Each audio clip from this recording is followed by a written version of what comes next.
इस टाइम चल रहा था मेरा प्रेगनेंसी का 3rd मंथ और इस टाइम एक्चुअली मठ में एक फ़ंक्शन है। आप लोगों को समझ ही आ गया होगा कौन सी फ़ंक्शन की मैं बात कर रही हूँ। अन्नकूट महोत्सव। अन्नकूट महोत्सव और उसके साथ साथ गोवर्धन पूजा भी है। और बोला जाता है प्रेगनेंसी में ना जितना भगवान का सेवा करो, जितनी अच्छी काम करो ना, वो बहुत अच्छा होता है बेबी के लिए और मम्मी के लिए भी। और आप लोगों को पता ही है कि मैं ऐसी हूँ कि कोई भी मौका हाथ से जाने नहीं देती। और अन्नकूट महोत्सव है तो मैंने क्या किया, सब्जियाँ लेने के लिए मार्केट चली गई थी पैदल चल के।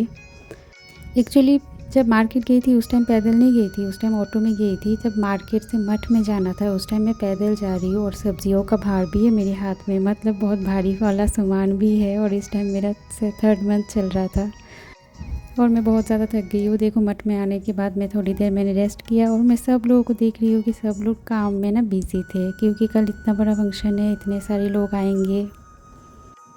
सब अरेंजमेंट कर रहे हैं क्योंकि बहुत भक्तजन आते रहते हैं। इसके बाद देखो मैं यहाँ पे प्रसाद डिस्ट्रीब्यूट कर रही हूँ, क्योंकि मुझे ना एक प्रभु जी ने बोला था कि तुम प्रसाद डिस्ट्रीब्यूट कर सकती हो। तो मैंने उनको बोला ठीक है, मैं अकेले नहीं करूँगी, एक जन को साथ लाओ, फिर मैं करती हूँ। फिर हम दोनों बैठ के हम दोनों ने सोचा कि हम दोनों करते हैं प्रसाद डिस्ट्रीब्यूशन। और संध्या का टाइम था, आरती भी होने वाली थी या हो गया था, मुझे याद नहीं है एक्चुअली। 5 बार प्रसाद डिस्ट्रीब्यूशन होता है और इस टाइम बहुत ज़्यादा भक्तजन आते हैं क्योंकि ये संध्या का टाइम है। और मेरे दिमाग में चल रहा था कि अन्नकूट महोत्सव के लिए जो सब्जियां बनेगी ना, उसमें मैं अपना भी थोड़ा बहुत योगदान दूँ, मतलब थोड़ी बहुत सेवा मैं भी करूँ। तो मैंने ना एक प्रभु जी को बोल दिया था कि मुझे बुलाने के लिए जब वो लोग स्टार्ट करेंगे काम करना। तो हम लोग बैठ गए यहाँ पे प्रसाद डिस्ट्रीब्यूशन के लिए और उसके बाद उन्होंने मुझे बुलाया। जब हमने प्रसाद डिस्ट्रीब्यूशन ख़त्म की और उसके बाद हम आए देखो किचन के अंदर, और यहाँ पे देखो सब लोग मिल के सब्जियों को बना रहे हैं, सब लोग तैयारी कर रहे हैं।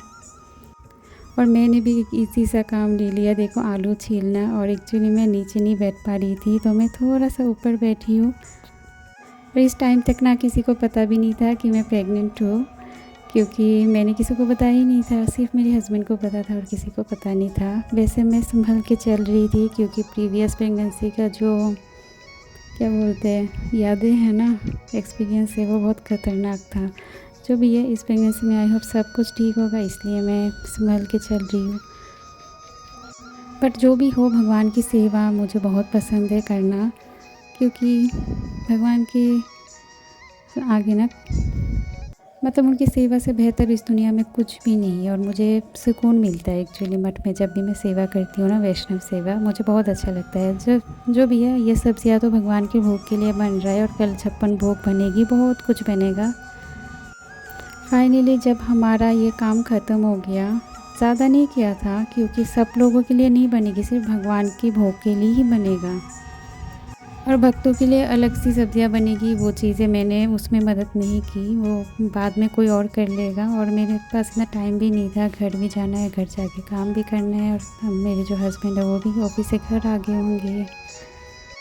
फिर ये सेवा का काम हमने ख़त्म किया, सब कुछ जो जो वहाँ पे करना होता है ना भक्ति का, मतलब जैसे कि परिक्रमा और फिर चरणामृत लेना, सब कुछ ख़त्म करके घर जा रही हूँ। थैंक यू देखने के लिए। राधे राधे।